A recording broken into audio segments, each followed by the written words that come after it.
me double check. We're just checking that we're up and running.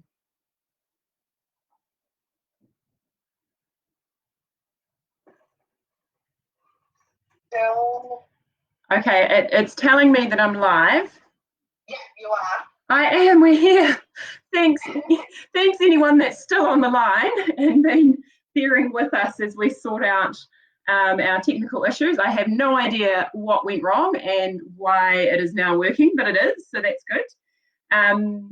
My name's Larah Vandermeer, and so today we're going to be talking about the diagnosis research that we've been doing at Autism New Zealand. I've also got Eileen on the line. I'll let her say hello. Hi everyone, I'm Eileen and I am the Communications Advisor here at Autism New Zealand. So I'm just helping you out in the background and I should be able to answer any questions that you might have, and I will be able to relay any questions to Larah. So I will let her take it away now. Cool, thank you. Hopefully everyone heard that. Yeah, I've got Eileen to help me out because I'm not very good at multitasking, and I wasn't sure if I was getting questions that I would keep up with them and be able to answer everyone. So Eileen's going to help me out with that. So what I thought I would do today is to go through the results of the diagnostic research that we've been doing. Now, we did a similar thing through the Autism CRC who funded this research. They had a webinar on Wednesday when I talked about the results of this research. So some of you may have already seen that, and if so, I'm sorry. I am going to be going through the same results to start with, just to give a background to the project and understanding of the key findings. And then hopefully if you've got questions, just flick them away as I'm talking, and then at the end I'll be able to get to any questions that people might have and answer those. So just as a little bit of a background, so like I said, the project was funded by the Autism CRC, which is the Cooperative Research Centre for Living with Autism, and it's actually based in Australia, and it's the world's first national research centre where there's a whole range of different organisations working together to look at autism research, and it takes a whole lifespan approach, so right from diagnosis through education and adult life. And Autism New Zealand is one of the essential participants of the Autism CRC. So there's a range of universities across Australia, as well as different end user service organisations, a bit like Autism New Zealand, who are part of this research collaborative and working together to improve our understanding and support systems and things around autism. And so we received funding through the Autism CRC to conduct this research, and we did it in collaboration with Kaya Evans and her team at the University of Western Australia, who did a similar sort of research project looking at the diagnosis in Australia. And their research led to the development of their first national guideline around diagnosis for autism. And our context is a little bit different because, as some of you will know, we already have a guideline. So ours was more kind of focusing on the uptake of the guideline, the recommendations in our existing guideline being implemented.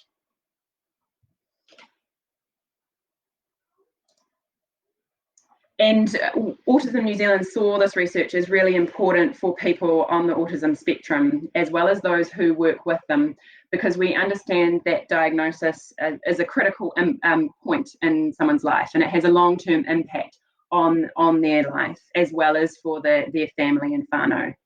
And over the years, we've heard so many stories about people's diagnostic journey, where through the public system, it can take a really long time. In the private system, it's very costly, that there's differences in the processes to actually obtain a diagnosis across the country or from individual to individual, which can make it quite stressful. And then in terms of when a diagnosis is made, that then the post-diagnostic support can also be challenging and quite fragmented.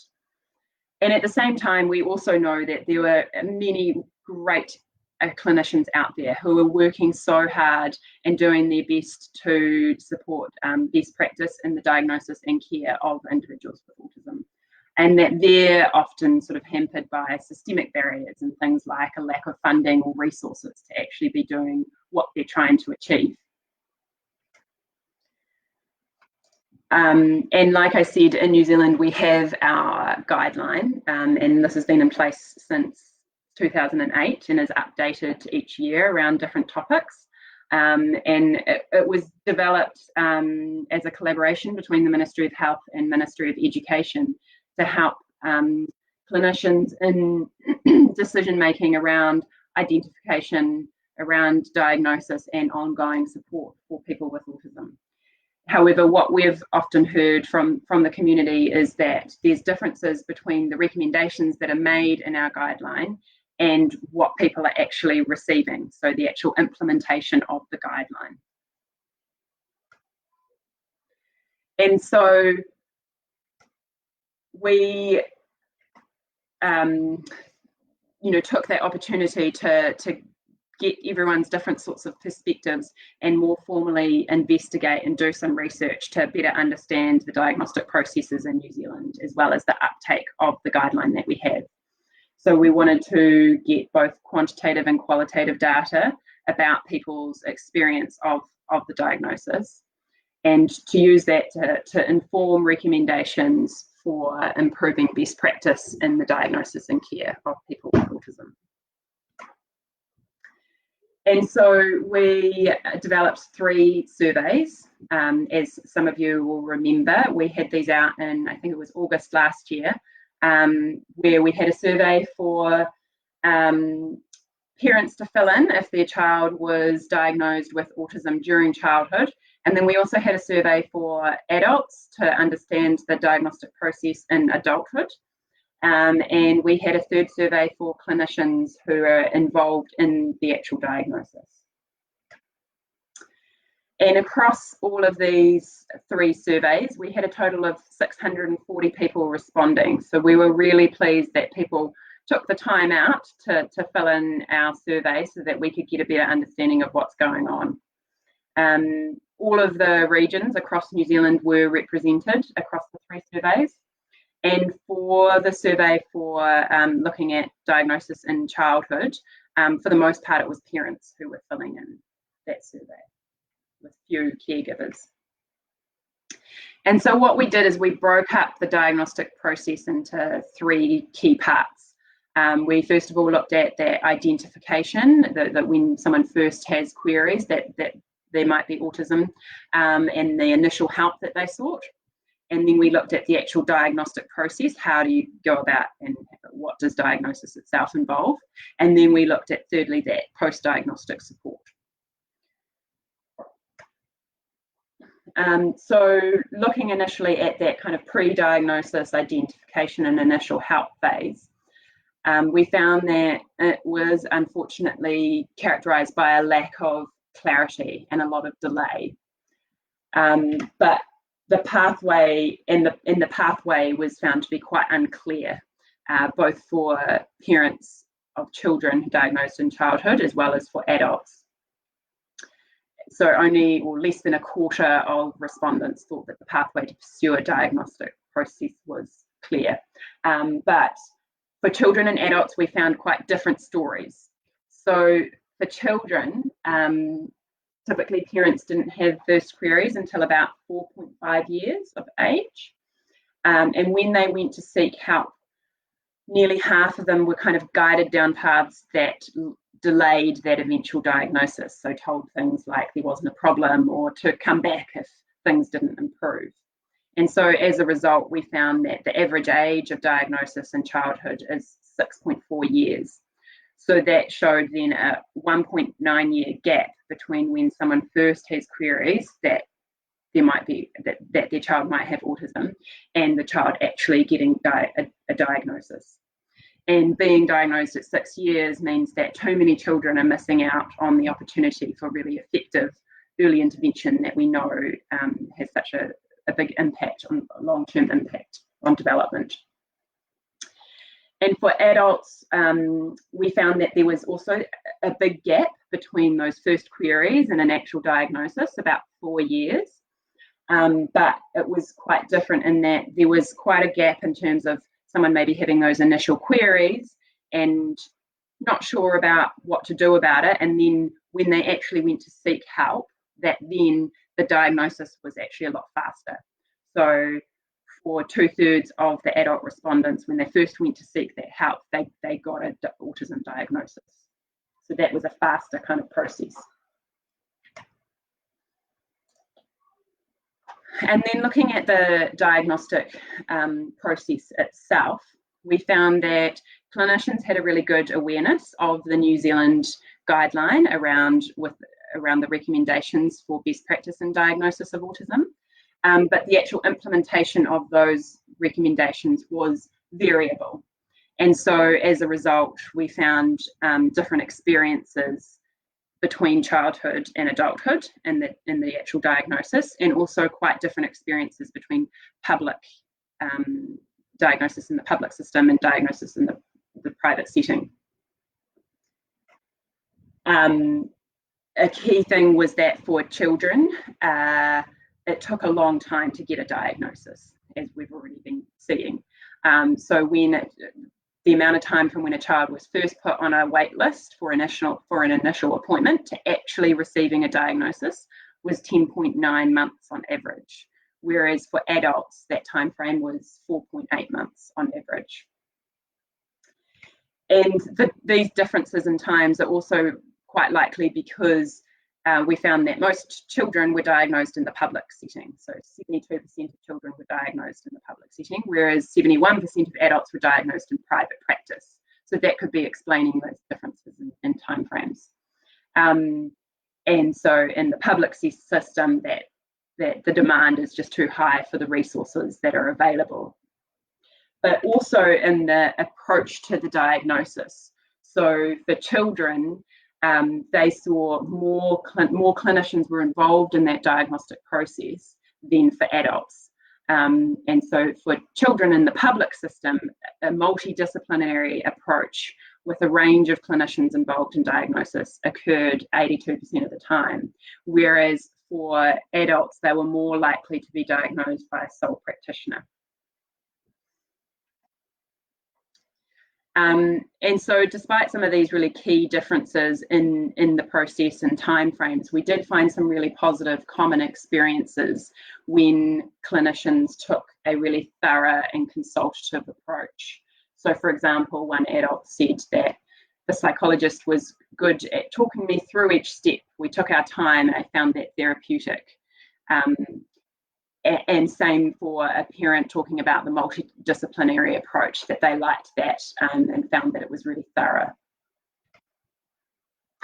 So overall, we looked at people's satisfaction with the diagnostic process as a whole, and we found that there was moderate sort of satisfaction. Around just about half were satisfied with the process itself. The satisfaction was higher in the private setting compared to in the public setting.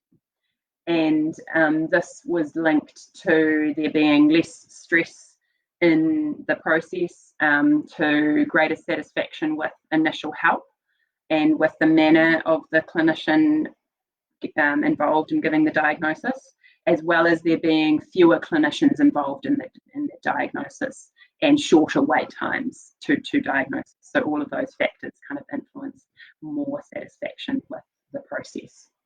And it was quite promising because there has been similar research, like I said, in Australia as well as in other countries around the world, and they've commonly found a lot lower satisfaction with the process. The post-diagnostic support, though, unfortunately, was characterised by poor experience. So one adult saying what support there was no support. And overall, across post-diagnostic support in childhood and adulthood, less than a quarter were satisfied with the support that they received, and most also thought that those post-diagnostic supports were uncoordinated.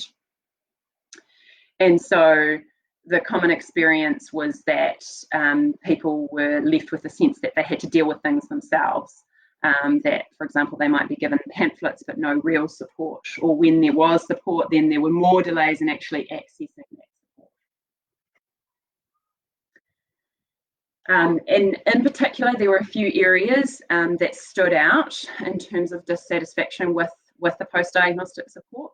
There was a really big need, but lack of counselling to adjust to that diagnosis for both children and adults, and also a lack of and need for better vocational support across the lifespan. There were also some particular government-funded supports where there was higher dissatisfaction. So for children, that was with the early intervention and school support provided by the Ministry of Education. And for adults, that was for disability support services through the Ministry of Health. For children, though, there was actually some of the highest satisfaction with those disability support services, the needs assessment, service coordination, the NASC, through the Ministry of Health. So that was higher for children than for adults. And then a key part was also to look at cultural support during the diagnostic process, because we want to be looking at, whether we're meeting our obligations in terms of te tere te or waitangi. And unfortunately, we found that there wasn't enough happening in this space. So for Māori and Pacific, about half indicated that they didn't need any cultural support, but for those who did, too many, about a third, indicated that they didn't get any sort of cultural support. So whether that is, in terms of language and in terms of kaiarahi, cultural worker to support them. Promisingly, though, people did indicate more satisfaction with clinicians' sensitivity to cultural needs. So we're seeing, clinicians are being sensitive to their needs, but there just isn't enough support being put into place, and so we need to be looking at what we can be doing there. And so overall, through this research, we found that some things are going well. But there's definitely a lot more that we can improve on if we work together and if we get that support from government. And so we looked to come up with some recommendations for next steps of, okay, now that we understand what's going on, what can we do to support change really positively? And so one of the key things was to the idea of developing a national as well as local collaborative stakeholder groups who can lead New Zealand's long-term approach to autism. And these groups can then ensure changes to those three key areas of the process, so from identification to the actual diagnosis and that ongoing support, as well as then support more implementation of the guideline recommendations that we have. And so importantly, we need to be working on earlier identification of autism and a really clear pathway so that children are getting identified and diagnosed earlier and actually have that opportunity to receive early and get access to early intervention that we know plays such a critical role in a child's development. And then work can be done in terms of consistency and timeliness of the actual diagnosis. And this can involve some further development potentially of the guideline itself, as well as implementation of that guideline, like I was talking about. So for example, the guideline recommends that there is a pathway for adults in the public system, but clearly, as we've seen in our results, most adults are being diagnosed in private practice. So there's no clear pathway in the public system for adults. And so work can be done to support that implementation of that recommendation that's actually made in the guideline. And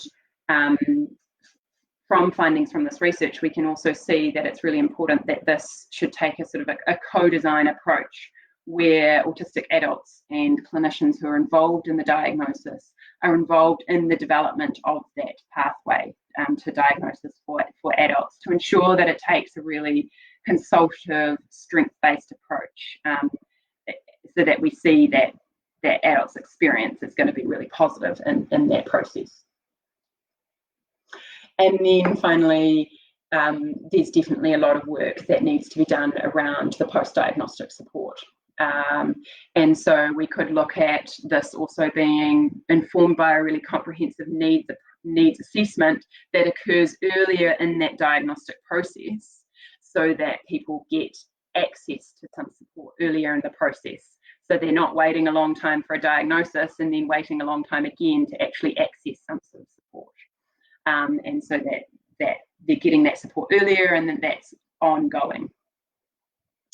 So that really kind of summarises the key findings from the project that we've been doing. We are in the final stages of preparing a full report, as well as some summary information that we'll be able to share with people. This we're hoping will be available in the next couple of months. We also have to go through the process with it being approved by the Autism CRC, our funders, and so on. So we're excited to be able to share in this kind of a format at the moment, but bear with us while we can as we put together more information to actually share all of those results in full. And we'll definitely be communicating with everyone and letting you know through Facebook and through emails to our database with more findings from the research. I haven't been, are you still there, Eileen?